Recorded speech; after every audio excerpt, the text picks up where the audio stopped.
Entonces vamos a seguir profundizando en estas ideas. Esto es un preámbulo antes de entrar al movimiento circular propiamente. O sea, esto es para cualquier trayectoria curva. Si usted se mueve a lo largo de una parábola, el movimiento se describiría de esta manera, por medio de un vector velocidad tangente a la trayectoria parabólica, en este caso en todo momento, y un vector aceleración que va hacia adentro de la concavidad. Ahora, ¿qué implicaciones tiene el que yo pueda dividir ese vector aceleración en una componente tangencial o paralela y en una componente perpendicular o bien radial?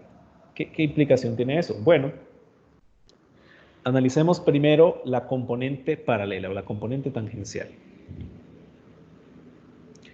Entonces vea que el vector, en este caso el vector tangencial o la componente tangencial del vector aceleración va en la misma dirección que el vector velocidad. Eso usted lo evidencia acá. Ambos vectores van en la misma dirección. Entonces, contrastemos un poquito con lo que ya sabemos hasta ahora de la relación que hay entre todas estas cantidades. Si usted tiene que el vector aceleración en el movimiento de un cuerpo va en la misma dirección del vector velocidad, ¿qué está sucediendo con la velocidad? Que va a aumentar. Que va a aumentar la velocidad. Y viceversa, ¿no? Si usted tiene que el vector aceleración va opuesto a su vector velocidad, eso implica que va a disminuir. En esencia, la componente paralela del vector aceleración en una trayectoria curva me sirve para regular, o sea, aumentar o disminuir la velocidad a lo largo de esta trayectoria. ¿Ya? Entonces, con eso definimos lo siguiente. Cuando la aceleración, porque puede haber casos en los que la aceleración sea completamente paralela, como en el caso de una trayectoria recta, ¿ya? Rectilínea. Entonces, vea qué interesante. Si usted tiene que hay una aceleración paralela a la trayectoria, una aceleración tangencial a la trayectoria, esta va a cambiar la magnitud de la velocidad. O sea que, usando el ejemplo que acabamos de ver, ¿no? Si usted tiene que la aceleración va en la misma dirección de la velocidad, aumenta la velocidad. Si usted tiene que la aceleración va en dirección opuesta, disminuye la velocidad. ¿Ya? Pero no causa un cambio en la dirección del movimiento. O sea que por sí misma, por sí sola, la aceleración tangencial a la trayectoria, la aceleración paralela a la trayectoria, solo tiene la capacidad de cambiarme la magnitud de la velocidad, pero no me cambia su dirección. O sea que lo que hace es que me mueva más o menos rápido a lo largo de esa componente, ¿no? Pero no es capaz de cambiarme la dirección del movimiento. Y es por esa razón que en un movimiento rectilíneo, la aceleración que tenemos, la componente de aceleración que tenemos es únicamente paralela a la trayectoria o tangente a la trayectoria. ¿Ya? Porque usted tiene que aumentar o disminuir la velocidad, pero no cambia su dirección. O sea, no hace que usted se mueva en una curva, no hace que usted se mueva en un círculo. Esa velocidad por sí misma no es capaz de hacer eso. Ya esa aceleración, perdón, por sí misma no es capaz de hacer eso. Entonces, bueno, ¿qué implica gráficamente eso? Pues ya sabemos, ¿no? Si usted tiene de repente que se mueve a lo largo de esta línea con una velocidad v1 y en un segundo escenario, pues usted tiene que ha aumentado su velocidad a una v2. Entonces significa que hubo un cambio en la velocidad. Y en este caso, ese cambio en la velocidad estaría expresado gráficamente de esta manera, ¿no? Eso sería un delta V. Y más aún, ese cambio en la velocidad es consecuencia, como ya sabemos muy bien, de una aceleración que va en la dirección del cambio en la velocidad. ¿Ya? Entonces son dos escenarios. Usted tiene que inicialmente llevar una velocidad V1 a lo largo de una trayectoria en línea recta. Luego, usted aumenta la velocidad, acelera, entonces cambia su vector velocidad a un V2 que evidentemente es más grande. Y pues ya sabemos que ese vector de ahí en naranja es delta V, porque nosotros ya sabemos que delta V es el cambio en la velocidad, o sea, un V2 menos V1. Y claramente delta V ahí, gráficamente, usted puede evidenciar que sería V2 menos V1.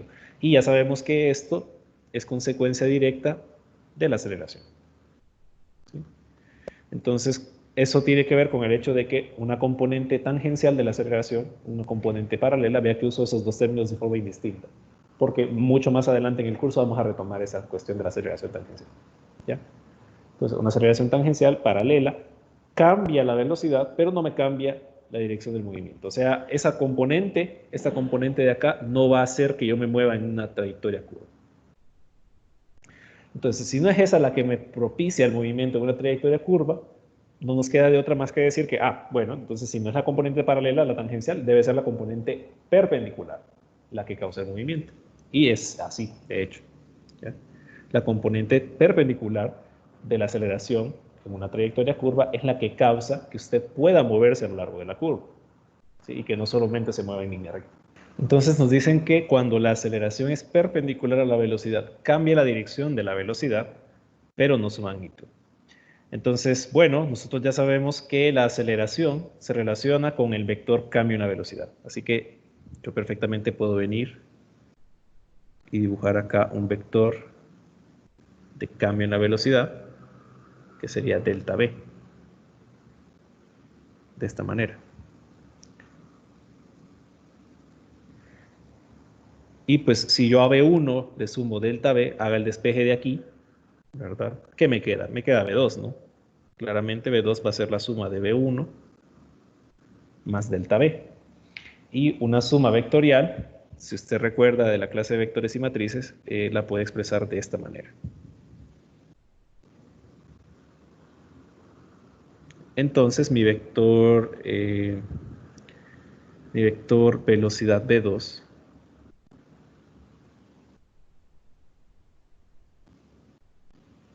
quedaría así. Entonces claramente tener un delta V actuando sobre esa zona implica que usted tiene una aceleración paralela a ese vector. ¿Por qué? Porque ya sabemos por la definición de la aceleración que tenemos acá que eso es válido, ¿no? Que la aceleración está relacionada con el cambio de la velocidad. Entonces yo tengo esa consecuencia. Y me dicen, si la aceleración es perpendicular a la velocidad, que de hecho no sé si ese vector me quedó perpendicular, asumamos que sí. Cambia la dirección de la velocidad, pero no su magnitud. Y lo podemos comprobar con la regla. Por esa razón fue que decidí usar la regla para dibujar estos vectores. Entonces, si ustedes se fijan, el vector rojo que tengo yo ahí mide aproximadamente, bueno, asuma que cada división es medio centímetro, entonces mide aproximadamente 2 centímetros. ¿Ya? No sé si todos lo ven. Voy a ampliar acá un poquito para que lo veamos mejor. Entonces, cada división, cada línea más grande de la regla, pues implica medio centímetro, ¿no? Entonces tenemos 0 centímetros sobre el punto de origen, 1, 2, 3, 4 líneas grandes, así que son 2 centímetros lo que mide esa línea. ¿Ya?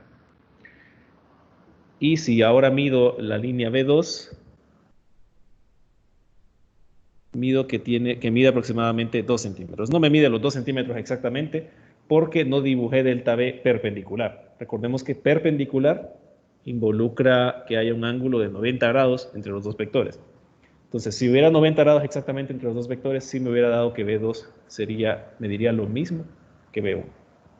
Ahora, ¿cuál es la consecuencia de ese delta V? Me cambia la dirección del movimiento, claramente. O sea, yo ya no, ese cambio implica que yo ya no me estoy moviendo tangente a esta línea de acá, sino que cuando aplico esta aceleración, aplico este cambio en la velocidad y ahora cambio mi dirección de movimiento paralela al vector V2. A ese vector V2 le puedo sumar, si la aceleración fuera constante, puedo volverle a sumar ese cambio en la velocidad y así voy indicando de repente otro cambio en la trayectoria, ¿no? Y eso implicaría, por ejemplo, que el movimiento de la partícula sería algo así, ¿cierto? De esa manera. El punto acá, lo más importante a denotar acá, es el hecho de que la aceleración perpendicular, la componente perpendicular de la aceleración, me cambia la velocidad, la dirección de la velocidad, pero no me cambia su magnitud. Entonces vemos que la conjunción de esas dos componentes es la que provoca que haya movimiento en una trayectoria curva. ¿Ya? La componente paralela hace que usted se mueva más rápido o más lento en esa trayectoria curva. La componente perpendicular es la que hace que usted se vaya moviendo a lo largo de la curva, que no se mantenga solo en una dirección. Si no existiera esa componente perpendicular, usted tendría que solo se movería en una sola dirección, un movimiento rectilíneo. ¿Ya? Pero como existe, entonces eso es lo que causa que usted se pueda mover a lo largo de la trayectoria, a lo largo de cada uno de los puntos de la trayectoria, de esta manera. ¿Ya? Quien provoca eso es esta componente de acá. Quien provoca que se mueva más rápido o más lento a lo largo de esos puntos es esta componente de acá. Muy bien, en esencia pues eso. No sé si tienen alguna pregunta respecto de esto. Sí, Sí, listo. yo quería preguntarle, no hay Dígame. ningún caso en el que la aceleración sea la misma en toda la trayectoria de la curva? Que la aceleración sea la misma en todo. Claro, sí. O sea, esta aceleración de acá perfectamente puede ser constante. Pero el hecho de que sea constante, ¿qué implicaría? Bueno, lo voy a hacer aquí mismo en la gráfica. ¿Ya? Esa aceleración es constante. Vamos a medirla incluso para asegurarnos que sea constante. Entonces voy a medirla acá y me mide aproximadamente 2,5 centímetros. Entonces, si yo analizo ahora este punto, digamos. ¿Ya? Yo puedo escribir ese mismo vector de aceleración. Escribir el mismo vector de aceleración que implica que en la misma dirección y con la misma magnitud va a tener esa aceleración. Es decir, mediría una línea de 2,5 centímetros. A ver, ¿cuánto lleva hasta ahorita? 2 centímetros, 2,5 aproximadamente ahí. Entonces, vea, esta línea de acá es paralela a esta línea de acá. Eso implica que la aceleración es constante. Y entonces tendría que el vector velocidad sería tangente a la trayectoria en ese punto, o sea que tendría este comportamiento en ese punto. O sea que usted puede descomponerlo siempre en una componente perpendicular a 90 grados respecto de vector, vamos a ver, 39 más 90 son 129, o sea, menos 39.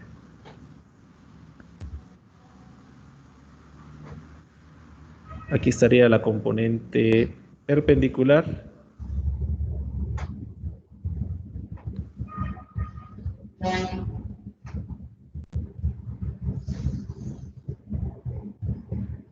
y la componente paralela pues sería la que va a lo largo de esto de acá. Tal cual por alguna razón no puedo dibujar. A ver. Entonces, esta sería A paralela y esta de acá sería A perpendicular. Entonces, vea qué es lo que sucede. Es el mismo vector. ¿Ya? La aceleración, entonces, usted puede decir que es constante. Pero lo que ha sucedido acá es que o sea, para poder hacer ese movimiento, note que ha aumentado la velocidad en cierta manera, porque vea que el vector aceleración paralela es mayor de lo que es acá. Pero vea que el otro de ahí, el otro permanece constante, de cierta manera. Está cambiando. Bueno, o no, sí ha cambiado un poquito. Cambia un poquito. Entonces, la pregunta es, ¿puede ser la aceleración constante? Sí. Pero como usted va a lo largo de la trayectoria, entonces va a tener que las componentes paralela y perpendicular van cambiando. Es decir, que va a cambiar la velocidad con la cual se mueve a lo largo de la curva y va a cambiar la forma. O sea, al cambiar la aceleración perpendicular va a cambiar entonces la concavidad, hacia dónde se dirige mi vector. A eso se refiere. Pero claro que es perfectamente posible que eso sea constante a lo largo de la trayectoria curva. Pero la implicación gráfica es esa. ¿Ya?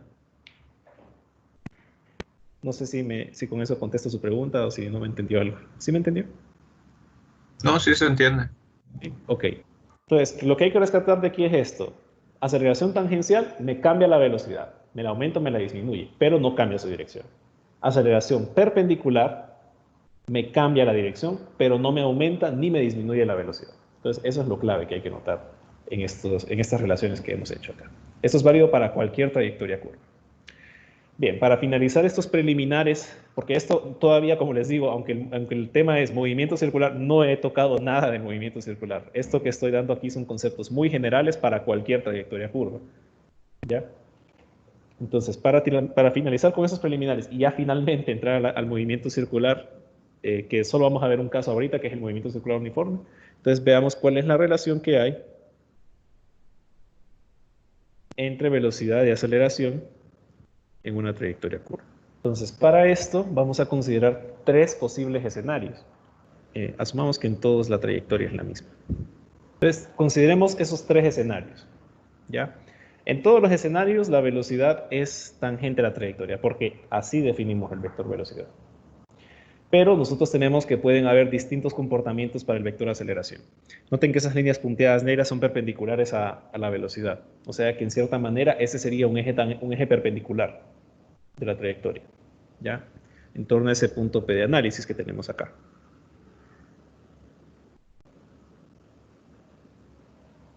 Entonces tenemos tres posibles escenarios de cómo se va a comportar el vector aceleración para esas trayectorias. Entonces, mi primer escenario podría ser algo como esto.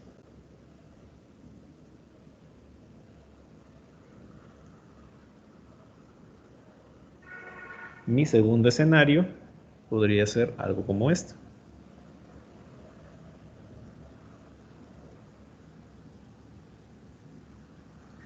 Y mi tercer escenario podría ser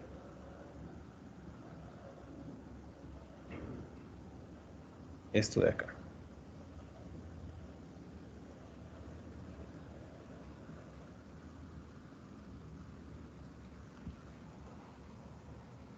Entonces, analicemos el primer escenario. Siempre tenemos una aceleración que va hacia la concavidad. ¿Ya? Entonces, conforme tenemos esta aceleración, con esta aceleración, ¿qué sucede con la velocidad? ¿Qué pasaría con este vector velocidad, dado que tenemos este vector aceleración ahí? ¿Qué sucedería con la velocidad? Y considerando el análisis que hemos venido haciendo, ¿no? O sea, eso Aumentaría. aumentaría, ¿verdad? Porque tendríamos que al descomponer ese vector, tendríamos que habría una componente de aceleración paralela a la trayectoria, ¿no? El tener eso en la misma dirección de la velocidad implica que mi velocidad va a aumentar. Y a su vez, pues tenemos una componente perpendicular. Por lo tanto, además de aumentar la velocidad, cambia la dirección, ¿verdad? Pero esto de acá, pues no hay mucho más que decir porque esto es evidente, ¿no? O sea, es obvio que tiene que cambiar la dirección porque la partícula se está moviendo a lo largo de una trayectoria curva. Entonces, la relación más importante que podemos sacar aquí entre velocidad y aceleración es que en este caso la velocidad aumenta. Entonces, tenemos que la componente tangencial o paralela de la aceleración hace que la velocidad aumente. O sea que esa partícula se mueve cada vez más rápido que se va desplazando a través de esa trayectoria. ¿Ya?